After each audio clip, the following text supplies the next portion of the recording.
Hackers are everywhere. You know what I'm talking about. People like this guy, the winter businessman, I think his name, I don't know.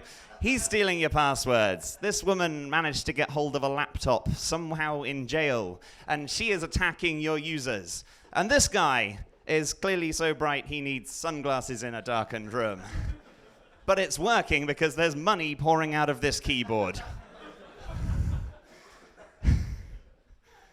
Hi, I'm Phil Nash. And I'm a developer evangelist for a company called Twilio. We're a communications platform, and we do things like SMS, phone calls, video platforms, and I'm talking about none of that today, because I'm talking about 2FA, or Two Factor Authentication. Hopefully you managed to guess, since I was talking about security and those evil, evil people we saw at the start. Who knows what Two Factor Authentication is? Good, most of you, good. Keep your hands up, and then put them down if you don't have two-factor authentication on your email, your anything else, right? Okay, you guys can go, because you have to go set that up now, because those people are coming for you. I'll get to that in a bit. So two-factor authentication, if you don't know what it is, the official kind of word on it is that it's a security process in which a user provides two different forms of identification in order to authenticate themselves with a system. Those two forms can come from different categories. In fact, they have to come from different categories. Normally something you know and something you have. So most of the two-factor authentication you might have seen is something you know, a password, and something you have, which tends to be like your phone or another device or something like that. There's a third type, something you are. This is kind of biometrics. But they can be kind of dodgy, actually, because I've heard fingerprints, for example, described as a password that you can't revoke, or you've got 10 passwords that you cannot revoke. So, and they're kind of easy to get hold of, really, because you leave them everywhere.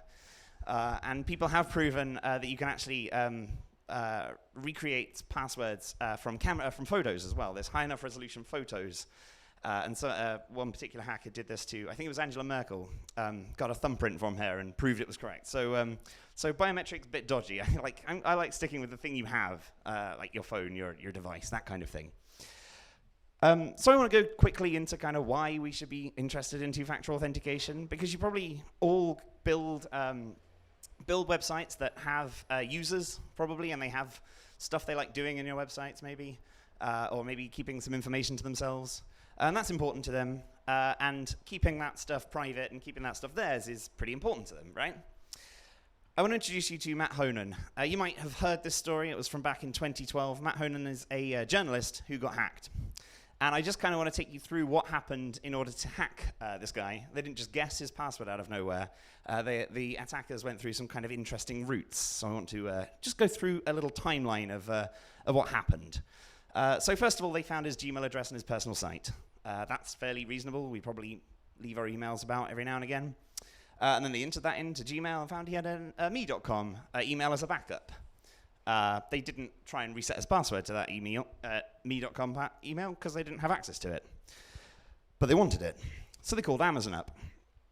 And they called Amazon up in order to add a credit card to a file. And the guy, Amazon were like, okay, well, you need some details about you, like security questions, all that kind of thing. And the attackers were, no, I don't know, until they eventually said, okay, so what's your name, what's your email, and then what's your billing address? So they gave those bits of information about him because they had them. What they'd done is look up his domain in Whois, where you get a billing address out of. Wonderful. So they then got to add a credit card, any credit card, it didn't matter, to his Amazon account. That seems nice. He can now go spend money on them. But no, because once they'd done that, they put the phone down, picked it right back up again, and said, hi, I'd like to reset my password. This is my email, my billing address, and the last 4 digits of a credit card on file. That's all they needed to reset the email.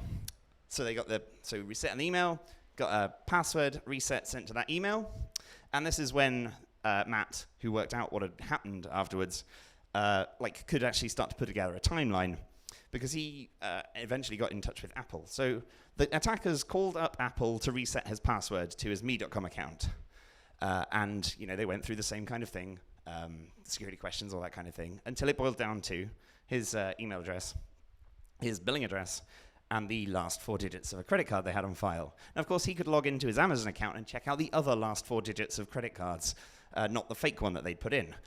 So they reset the Apple password. That's the me.com password. So he gained access to that email. And then the attackers reset the Gmail account back to the me.com account. Then they wiped his iPhone, reset his Twitter password, wiped his MacBook. This is, when his iPhone kind of died, that was when he started to get suspicious. Because that's the first thing he knew about this.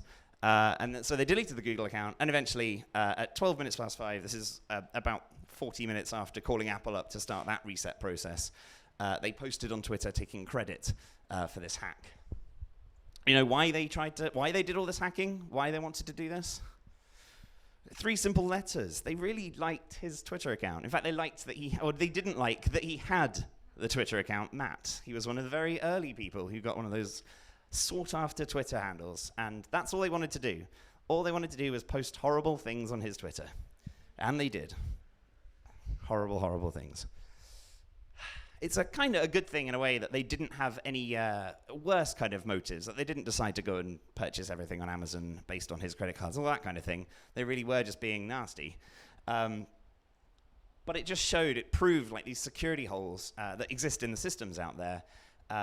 And had there been some sort of two-factor authentication on that me.com account, on the Gmail, on the Twitter account at the time, none of that, they would never have got through.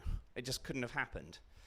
Somewhat scarily enough, Amazon seemed to still be doing this kind of thing, as a guy posted on Medium just earlier this week, saying exactly the same kind of people had been getting his real address, even though he used a fake one on Whois. They still managed to get his real shipping address out of Amazon support, so over kind of the live chat. So it's still a bit dangerous, although supposedly after this incident, both Apple and Amazon cleared up their help. Maybe 4 years later now, they've forgotten about it or something. Maybe it's a good thing I'm talking about it. Maybe there's someone from Amazon. But anyway, basically they destroyed his life. And he lost a lot of photos, which was a bit sad as well, although he managed to regather them, most of them, I think, eventually. But you're probably thinking, so that's nasty. But maybe secure passwords is also a good thing, and as developers, you're probably like, okay, I'm using 1Password, I'm using LastPass, no one's getting through my nasty passwords.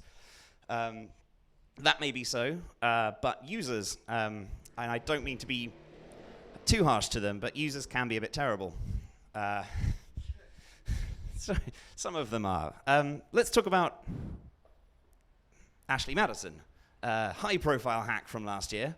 And one security firm managed to get hold of all the data that the hackers kind of let out of Ashley Madison and break 11 million of the passwords. Terrifying in a way that they were hashed, but badly. And so they managed to get 11 million passwords out of them. And I just want to break down the top 10 Ashley Madison passwords. Any guesses for number 1? I didn't hear it. It's 1, 2, 3, 4, 5, 6. Also, number 1. So recently, I haven't got this into the slides yet, but recently the Team SID, I think they're called, released their report on the top most common passwords of the year 2015, and 1, 2, 3, 4, 5, 6 was top. Any guesses for number 2? Password. It's still not password. It's 1, 2, 3, 4, 5 because some people are just too damn lazy to get all the way to 6. Then we've got password, so you're getting there, default, all in caps, as in number 4. 1, 2, 3, 4, 5, 6, 7, 8, 9, and at number 5. I guess they're less lazy? I don't know. QWERTY, also lazy. 1, 2, 3, 4, 5, 6, 7, 8. Could have gone all the way. ABC 1, 2, 3, somebody shouted that out earlier. That's it, it's a good guess. And then number 9, it was not the phrase NSFW. I just wasn't going to put the word into this slide. Ashley Madison. And number 10, 1, 2, 3, 4, 5, 6, 7. All real passwords, all real accounts, all hacked out of that database. And so, if you can get hold of these things, and you can get hold of the emails at the same time, then you maybe think that those people are using those passwords elsewhere. And so even if you've looked after your users' passwords correctly, if somebody else doesn't, or if they're just terrible passwords, that could be used to break into your users' accounts on your sites as well. Terrifying, right? So, oops. And there's actually, sorry, the numbers of those passwords as well. 120,000 of them were 1, 2, 3, 4, 5, 6. You cannot, I like users. They're very useful to have on websites. Otherwise, there's no point building the sites. But you cannot teach them, or you can't teach all of them how to do this right. So we need to protect them ourselves. That's my thought anyway. And the way to protect them is to give them some other way of logging in, that second factor, something that cannot be broken by the attackers getting hold of a database and breaking passwords, or that can't be guessed via just using stupid passwords. So, how do we do it? Normal registration flow for a website is pretty simple, right? You register, you add a username and password, and then you're logged in. Brilliant. And then similarly, if you log in, you do basically the same. The system verifies that those things matched up against a hashed password, hopefully, a decently hashed password, unlike an Ashley Madison, and then your user's logged in. And two-factor authentication changes that somewhat. And there are two kind of popular ways to do two-factor authentication, to have that second factor. The first being SMS. And in this case, you will take down the user's phone number as well. And fairly simply, you can save that, or you can verify that that phone number belongs to that user at that time. But eventually, when they come back to log in again, you want to generate them a code of some sort. It tends to be a 6-digit number these days. And send that over SMS. Save that code, wait for them to re-put it in somehow. Once both the username, password, and that code has been verified, then they can log in, and they've proved that that phone was theirs and that they are allowed to use that account. There are some pros and cons to using SMS for this kind of thing.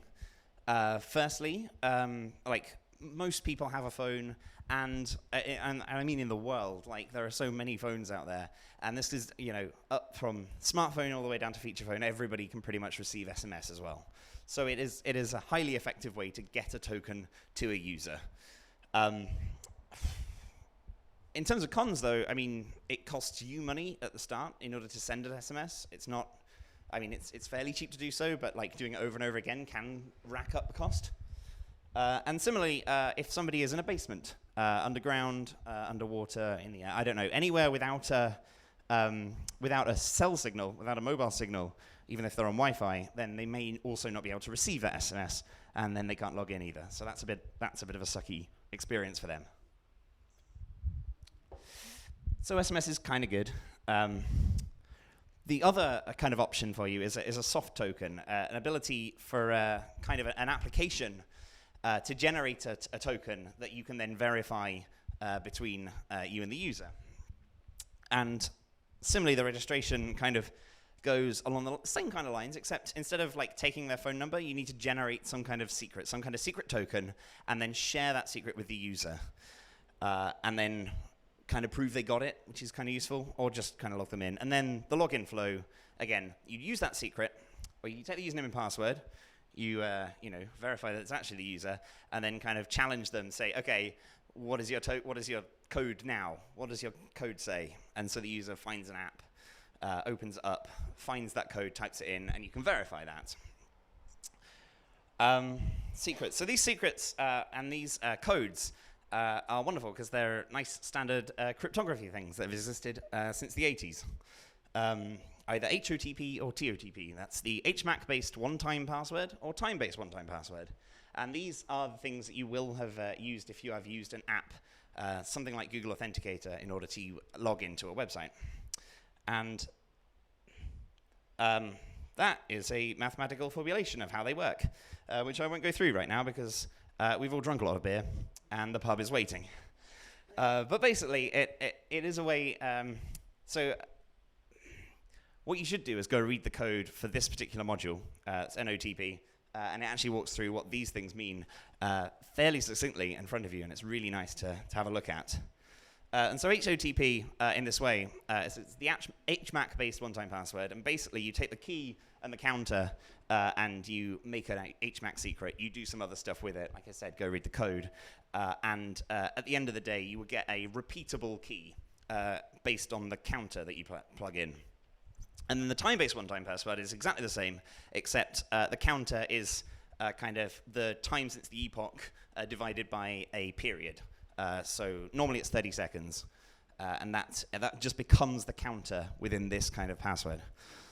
And what I want to do is show you just how that NOTP thing works. So if I can get my mic stand to come up to the... Thank you very much. I'm just going to sit down for a moment, if you don't mind. Thank you. A little closer. Thank you. There we go. You need people to hear, right? So we're just going to break out of there. And I checked earlier, but can you still read this at the back? Anybody at the back? Can you see? Lovely. People in the middle say yes. So if you're not saying anything at the back, then... More pose. So you can just get the NOTP. This is just Node, as you expect, NOTP module. And it gives you two functions, which is lovely. So we're just going to take HOTP is the NOTP.HOTP. And we're going to generate a code right now using, we're going to gen, and we use a secret. Our secret is hello. It's not a very good secret, but I'm not making this your login, so that's fine. And we can generate one using counter 1, and it's that. And if you generate it again, it's the same. And if you generate, if you generate with a counter 2, it's completely different. And you can't, like, without the secret, in this case hello, you cannot work out how to get from that first one to the second one. And then using HOTP, we can then verify that token as well. So we actually verify the token first, 676217, with its secret, hello, and the counter, which was 2 at the time. And that's correct, right? And that's a delta of 0. The counter was spot on. That's exactly the code we imagined for it. What's quite good is that you can actually, with this NOTP, let's do that again. If you try to verify that code with a counter that was different, it will tell you the difference between it. So you can have kind of a sliding window of acceptability for these tokens. And that's quite useful. I'm just going to show you the same for TOTP. Let's get that. And so we can do the same with TOTP to gen based on just a secret in this time. Nope. Oh, I see what I've done. OTP.TOTP, that exists. Good. Let's try that again. It just takes the secret because it's doing it based on the time. And I can actually send the time in if I wanted to. Based on the same counter, it's the same thing. And we'll get the same thing out. No, we won't. That's completely wrong. Ignore me, maybe the counter doesn't work. I'm just making things up right now, which I should never do. Let's try that again. We just get that, right? But if we wait for a minute, or 30 seconds actually, eventually it will be wrong. Done it at the wrong time. But we can verify this as well, as you can imagine. Verify, and we're just going to take in that one, and the secret, and delta 0. So again, that is within the time, and now we've moved over the time period. It's now delta -1. But what this means actually is if you do have one of these apps where you have that little counter, like counting down to 30 seconds, and then the number disappears, and you're like, I've typed it all in now. I would like to log in. If people have implemented it correctly, they will give you that sliding window, and you can press enter and you'll log in. So if they haven't implemented it correctly, then you have to do it all again, which is a shame. If we just generate one more now, we've got a different one. So that is that's how easy it is to kind of use this TOTP library. I really like it. It makes it very easy. Thank you very much. Can we have a round of applause for the mic stand for the evening? So it's really easy to generate these things, but that's not the difficult part, I don't think. The difficult part is getting that secret from you to the user. And the traditional way you might see that is actually with a QR code. The website will produce a QR code, you bring your app out, you take the picture of the QR code, and then it knows your secret. And this is how it does it. You actually, on the app side of things, you turn a URL into that QR code. And this is for the kind of the Google Authenticator way, although a lot of people support that kind of thing. And you just say it's an OTP auth protocol. You put the type, which is TOTP or HOTP, label, which is your application, and some parameters. And so that's a kind of small example there. But like you have, again, the protocols OTP auth, TOTP, my labels example, then it's for me, the secret's there, and the issuer, again, is that it's the same as the label. And that gets you into Google Authenticator app, and you're all happy. I know what you're thinking. QR codes are cool, right? This is my favorite Tumblr of all time. It has still no posts. So good. But QR codes actually do cause some issues in this case because they're a visual thing. If somebody is trying to attack you and you're logging in to something and they're there when you get this QR code, they could be taking a picture of it over your back. And so it's kind of that oddly visual thing, and it can leak out. It's still not the best of things. There are some other pros and cons to using this kind of password. This kind of secret exchange and app provided token, one of which is this can all happen offline. So if you don't have that service for SMS, you don't need that for the app. You already have the secret, and you can generate the codes on your own. In terms of cons, I mean, you either have to produce your own app or let Google Authenticate to do it, and that's not been updated for years. And it's not the nicest looking app. I don't know if you know. So it's there's pros and cons to both of these things. So can it be better? Is a question I hope you're asking right now. And it can. I want to introduce you to the idea of friends don't let friends write their own authentication frameworks. This is probably true, right? Node is, like Passport, is a particularly common kind of authentication framework, right? We let somebody else who knows what they're doing with security deal with security for us. Thank you very much. I also write in Rails, and Devise is a very important framework for that kind of thing, authentication frameworks. And I also think it should be the same probably for two-factor authentication. If you have to store those secrets and keep them safe. If you're using the token-based one, and keeping things safe when people are hacking into everybody's sites all over the place is also pretty nasty. So let somebody else keep it safe. That's kind of my argument in this case. And I just want to tell you a little bit about a company called Authy, who were purchased by Twilio about this time last year, and they provide this two-factor authentication as a service. And what's quite good about it is all you need to do is make a few API requests, and it all happens for you. So instead, when you register, you take the user's phone number, because that's the kind of thing that we're looking for as their second factor. And your system just registers via a simple HTTP request that user's phone number and email address, I think, with Authy, and you get back an ID. And all you have to do is store that ID, and your user's logged in. And then when the person comes back to log in again, you just kind of request off to Authy with another HTTP request just to say this person's trying to log in. And then Authy will either send a text message, or if the person's installed the Authy app, which is much nicer than the Authenticator app, by the way. You should go get the Authy app. Regardless, it backs things up. It's wonderful. But it will either send an SMS, or it will send a push notification to the app to get the user to get the token and log it back in. And then finally, you just check that token back with Authy again using the user ID, and Authy responds, yes or no, let them in. So I think it's quite good in that respect. You don't have to keep hold of secrets. All you have to do is look after a user ID.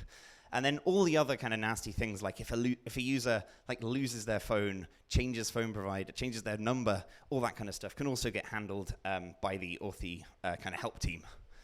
And finally, and this is I'd like this to be the future. It's reality now, but I want to see more of it, is that push notifications are kind of a hot, even better new way to do second factor authentication. Because wouldn't we really all like those 6-digit, 7-digit codes to just disappear? I know I would. And so I just want to show you something that you can do again with Authy that allows two-factor authentication with no kind of inputting random digits. This is just a little video of logging into some kind of bank. Owl Bank doesn't exist. But what happens is when you log in, you do that request to Authy, and it sends that push request to your phone. You can then, it tells you some more details about what the thing is trying to do, and then if you approve that, it sends details back to Authy, which sends it back to your app, and you can go, okay, this user's logged in. Nobody had to deal with any 6-digit codes or anything awkward like that, and we can all go into this fake bank account. Pros and cons on this one. Again, it requires Authy in this case. You could build it up yourself, but that is all the pros and cons of all the other techniques as well. In terms of pros, this is all kind of this is the two-factor authentication version of progressive enhancement or graceful degradation. That if a user or if your app doesn't do the push notifications, if the user doesn't have push notifications, it can fall back to just the token. If they don't have an app, they just have a feature phone, it can fall back to SMS, and it does that all automatically for you. So in summary, users are pretty bad with passwords. Other websites are bad with those passwords too. It's a terrible, terrible place out there on the internet. Two-factor authentication has this kind of, we can go down from push notifications down to just a token in an application to SMS and get as many users as possible, as safe as possible. And two-factor authentication, it's not for you, it's to keep your users safe. And to keep them safe, sometimes from other apps, sometimes from themselves. But mainly to keep them safe from this guy, who appears to have stolen the padlock out of the URL bar. That's hacking. It's absolutely amazing. So thank you very much.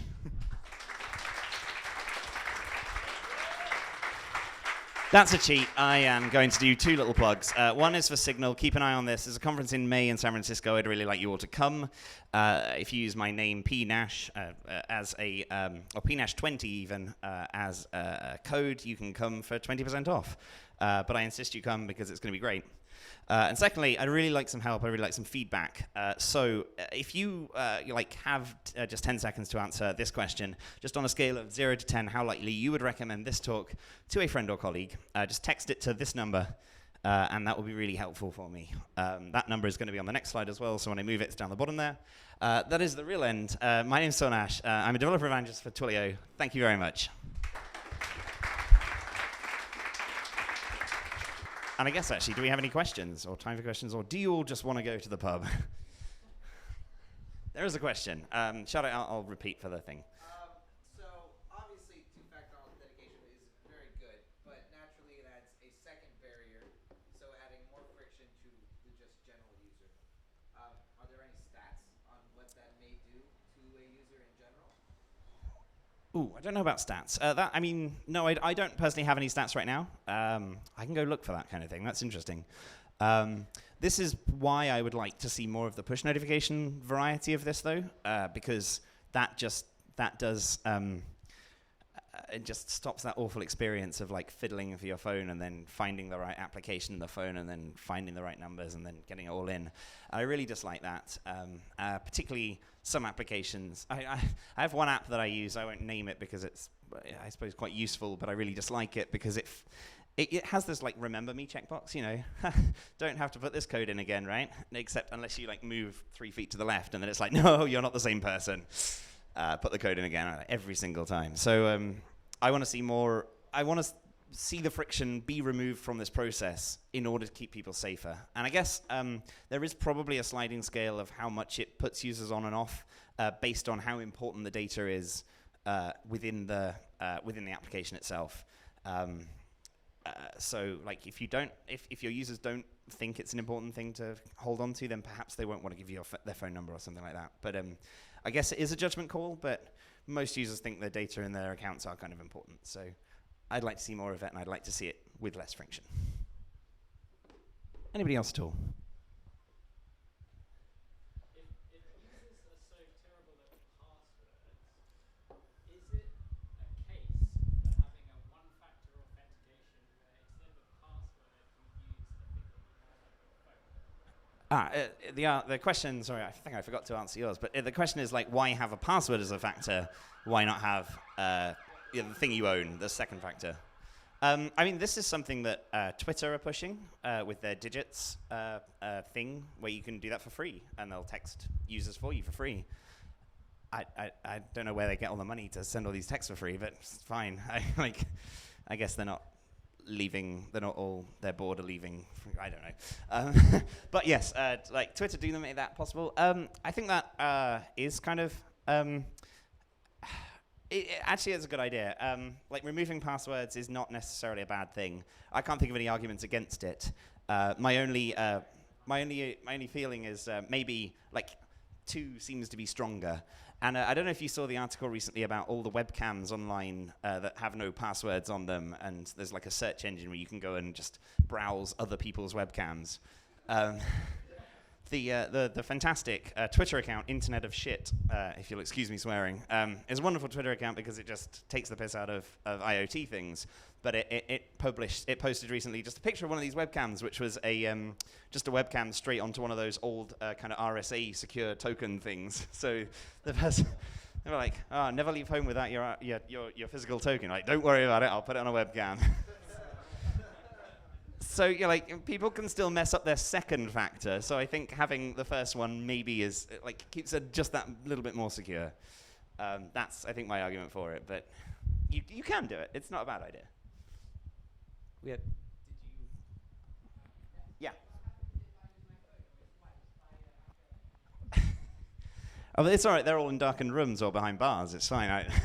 No, if you lose your phone, then that can cause difficulties. I mean, this is one of the reasons that I'm happy to kind of say Authy is a really good thing because they have full-on kind of identification protocols to put into place. So if a user has lost their phone, changes the number, and forgets to update their sites or anything like that, they can go prove back to the Authy team who they are and then get involved. Like, if you implement two-factor authentication yourself, you have to consider that as well. Like, it is an issue which you might have to put a support team in place for. I like to let other people do that.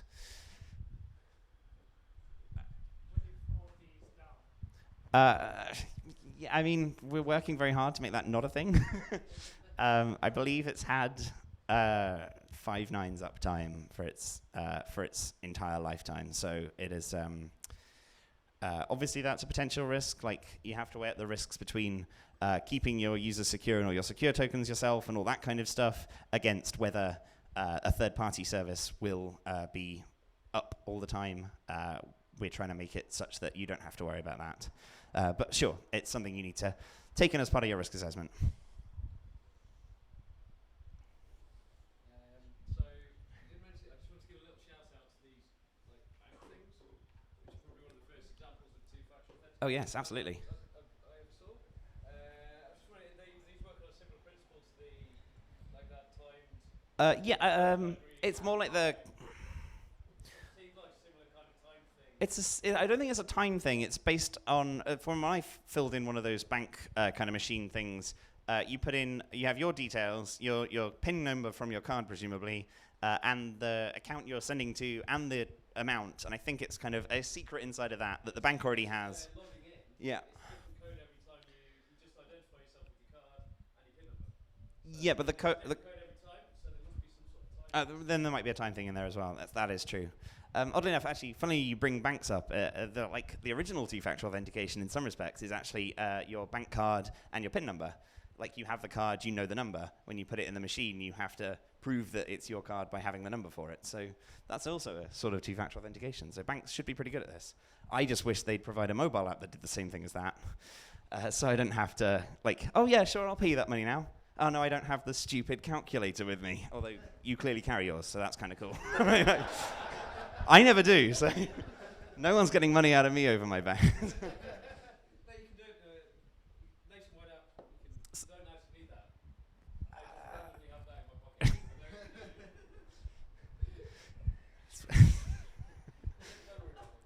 just in case anybody else needs it. I don't know. I can now pay you money because I can do it now. Any more questions? No, okay. Well, thank you very much. You've been absolutely wonderful. Cheers.